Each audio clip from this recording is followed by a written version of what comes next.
What is happening, guys? In this video we're going to be reviewing the Carcoon inflatable spray booth.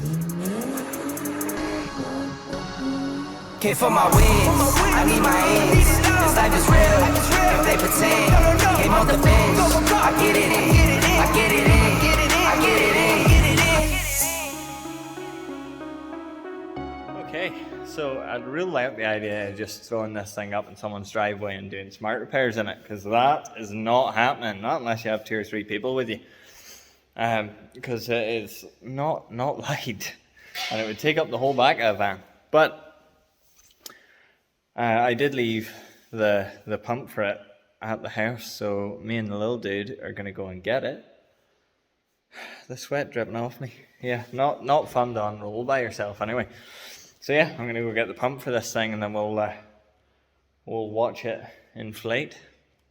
So it seems pretty self-explanatory. You just screw that thing on there and then plug it in. So I'm going to go get an extension lead, and then we'll see how long this takes to pump up.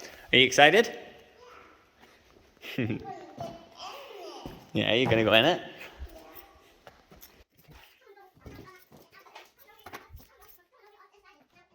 Yeah.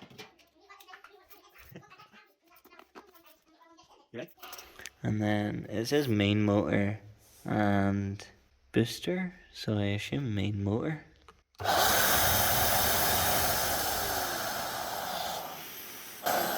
Oh, okay, hold on. 1 second. That is on the suck out rather than the blow in. Okay, we'll try this again.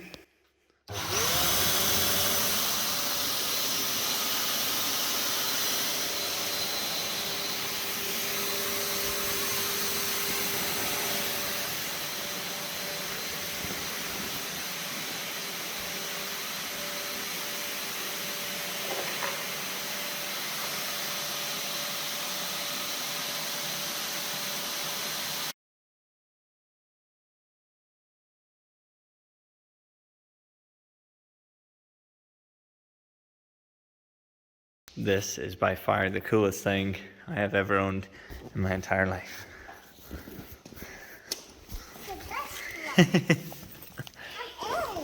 I'm in.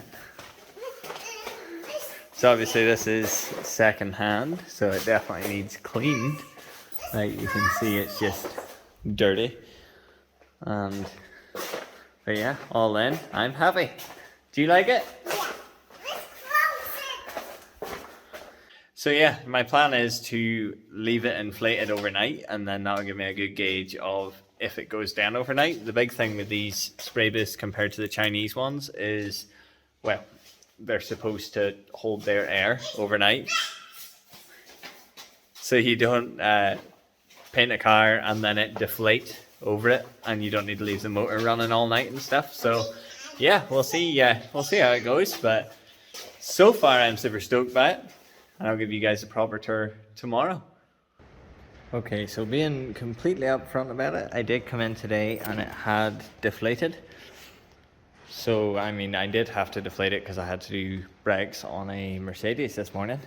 Now, these bits in the corners, I am not sure whether they were all tight. So, what I'm going to do is inflate it, go all around it with some soapy water, and make sure all of them aren't just them 4 valves that are around it. There's 1 at each corner. Make sure all of them are definitely not leaking from me not tightening them enough, because I never even checked yesterday. I literally just fired the air into it and left. So I'm going to do that, and then if none of them are leaking, leave it a few hours even, see if it's deflated any, and if it has, work out then where it is leaking out of.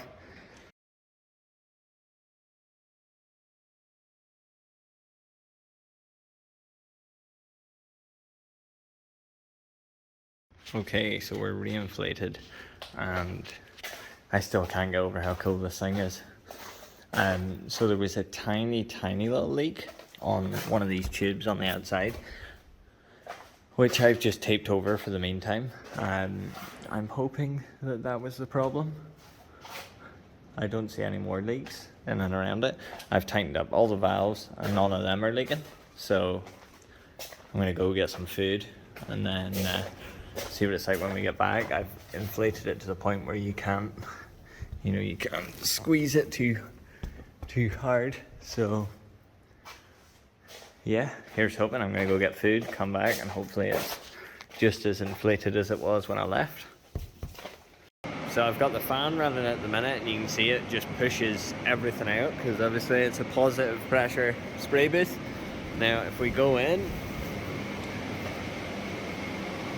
now if this was outside, obviously you would have a whole lot more light, natural light, but they do put like Velcro up here so you can attach lights to it, and these hooks and stuff, so they do think it through quite well. So starting at the entrance, these are your exhaust filters. Again, this is a very well used booth, so everything's pretty dirty, but the way this spray booth works is it pushes air in through the back and then out through these filters, which are compliant with UK law on how much it has to catch before it expels it into the atmosphere. Now, another cool thing that I have noticed, I'm not sure whether you can get them separately, but there is actually, every part of this booth velcros off, so all the windows velcro off, the front velcros off, the roof, the floor, everything velcros off. But there is these extra bits here which match up with what is at the back on that filter. So technically, if you needed it, you could put another 2 walls in and have 3 really small spray booths. So if you did work at motorbike parts, or you're painting maybe 3 different panels, 3 different bumpers from 3 different cars or something like that, or you're maybe doing a bit of a prime up in this end, 2 different colors of base and clear. So it's just a really cool added extra. Now I imagine you will not be able to hear me here. If you can, I will voice over it. So again, it's positive pressure, so air comes into what is essentially an airlock, and I'll show you that now.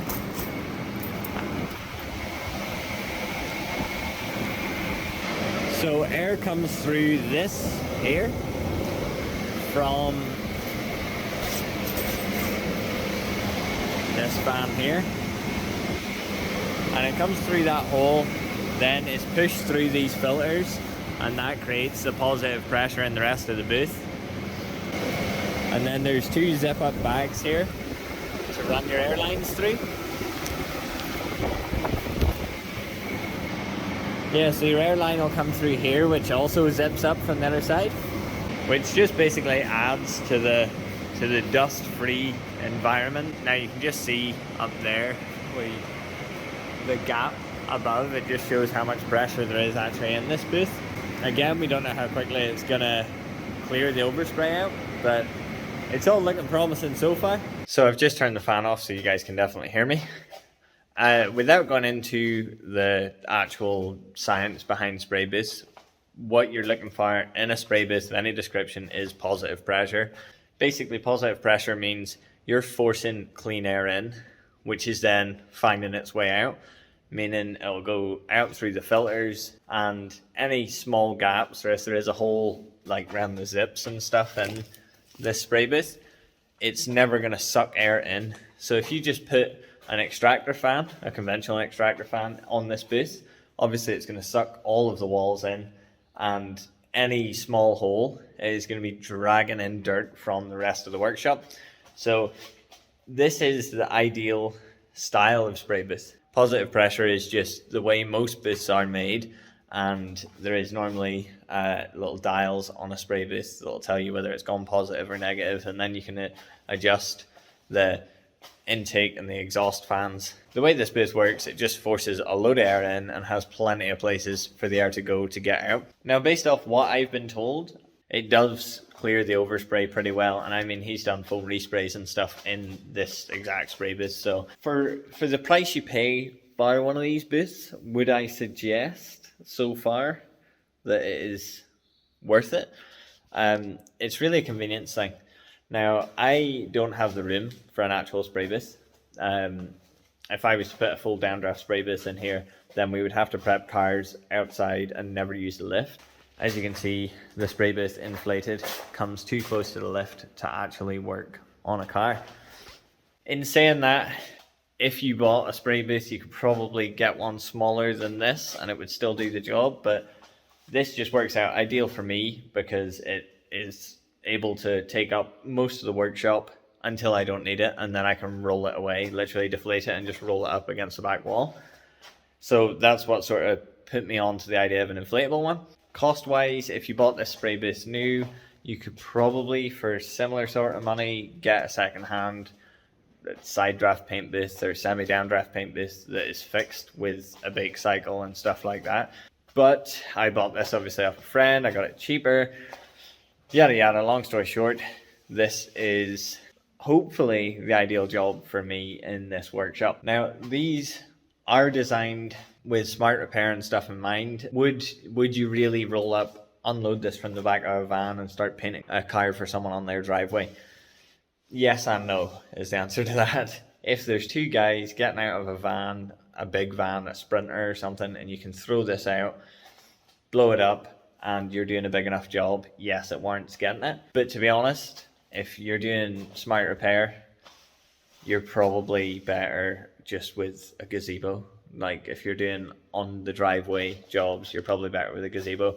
Now, if you do a load of trade work, it's a different story. You could pull up onto a car sales yard, set this thing up, push out maybe 5 or 6 jobs that day. Again, this will stay inflated. So if you've done a load of painting and you're going back the next day to polish and assemble and stuff, it will still, in theory, be inflated. Drawbacks to an inflatable spray booth are definitely the anxiety of it falling down overnight and ruining whatever you've left in it. Again, can be combated by just prepping everything and then painting it in the morning and leaving it in the spray booth during the day.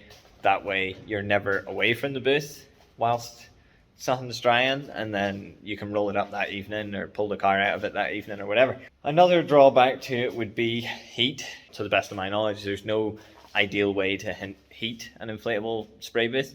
You can bring a heater into it, but you're never ever going to be able to bake something in it. You can use infrared lamps and stuff like that, and I suppose that is where it's sort of catered to the smart repairs. But if you're doing a big job up to a day, and it's going to be dry anyway, it is a drawback. You can't bake something half an hour, pull it out, 15 minutes, cool off, polish it and send it back to the customer. But in reality, in the bodywork world, when does that happen? There is drawbacks, but nothing really jumps out to me as a massive drawback. Ideally, you want a massive workshop with a full downdraft booth with a bake cycle. But again, budget, location, all these things come in as a factor. If this lives up to expectations, then yeah, I'll probably be more than happy with this for a good while anyway. But I definitely think that the pros outweigh the cons for me in an inflatable spray booth. Again, that's if it does what it says on the tin, stays inflated. Now, I don't want anybody to come away from this video and think that just any inflatable paint booth is like this, because it's not. There is so many cheap £800 Amazon inflatable paint booths, which I'm sure would do the job for someone doing something, but they're certainly not going to be to the standard that Carcoon make theirs. This is why I've bought a second-hand one for much more than I could have bought a brand new Chinese one. But do I think the DIYers that are working from their house really need one? I mean, if you desperately needed something to set up outside to paint cars in, maybe because you don't have a workshop of any description, but I don't see it being that much better than just painting in an open garage. The sheer fact that this has already been used a lot by its previous owner and then came to me and is still, everything is working, just shows that it is going to be of a far better quality than you're going to get out of an £800 Amazon one. I mean, yes, I'm all for saving money. If you're painting 2 cars and you're like, I don't have a garage, I need to paint my 2 cars, then the idea of spending the amount that you would spend on a Carcoon one is probably not for you, when you can just run a motor 24 hours to keep the other ones inflated and paint your 2 cars, roll it up, and maybe keep it for the next big project or something. But for me, this is the bare minimum I need. So I'm going to stop rambling on. I don't think there's anything else that I've missed. I mean, everything velcros off it, even down to these zips. That's one thing I was going to show you guys. So this zip here is a little bit dodgy, obviously it's been used a lot, but you can literally velcro off this whole zip and replace it. So the whole booth can be changed. I've not spoke to the guys at Carcoon. I don't know what bits you could actually get or what bits they stock still, but in theory every single bit of this spray booth can just be ripped off and a new one put on. The tubes are insane. They're like, best way to describe them, it's not like a bouncy castle, it is more like the rib of a boat. All the seals are like, yeah, they're stitched, and then they've got this like glued over the top of it. The only bit that you cannot literally rip off and replace is of insane quality that is very, very unlikely to fail no matter how long you have it. And even if you do get a tear in one of these things, you can literally punch or repair them. So the whole booth is serviceable, and that is awesome for something that is going to be taken down and put back up and taken down and put back up. You would expect something to go wrong. My next step, I'm just going to pull a car in here, probably the Swift because I'm driving it still. I think I'm going to pull it in so I can just show you guys the size of this booth, because I do realize just watching back at the clips I've already taken that it's really, really hard to tell just how big this thing is. So I'm going to pull the Swift in. That'll give you an idea of what sort of space that you are working with. So just for reference, that is how much room you get around a Suzuki Swift in it. Really, you could do a full repaint on an estate car. If you had an estate Passat in here, then you would be able to paint the whole car, no problem. The only thing you're going to really struggle with is the lighting. Like, my only criticism of this booth would be if the roof of it had some way of letting in more light. Now I know this is one of the older ones, maybe the new ones do, or maybe it's not a good idea because of the weaker material or something, I don't know, but I think that's the only thing that lets it down, is if the roof let in some light, it would have been perfect. I plan on fitting lights sort of in line with these windows along the walls outside, because there's lights above them but they're miles above them, and I can just wire it into the lights above it. So it's a few more lights along the walls outside, so when you're prepping stuff, obviously the more light the better, and then when the booth is inflated, it'll just be directing light into here. That accompanied with maybe one of the Lima 3 lights for the actual spray gun itself. I have seen good reviews of them, and I think that would be every bit as much light as I would ever need in here. So yeah, that is the Carcoon inflatable spray booth. I've actually got to clean out the Swift before I give it back to my mum, because I've been driving it in work clothes every day for like a week now, just shy of a week, something like that.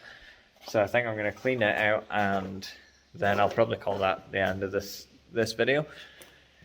In the next video, we will be painting something in the booth. We'll clean it out first, and then we will paint something in it and see what the dust levels are like and give a more comprehensive review of how it performs. But so far so good. I'm happy with it.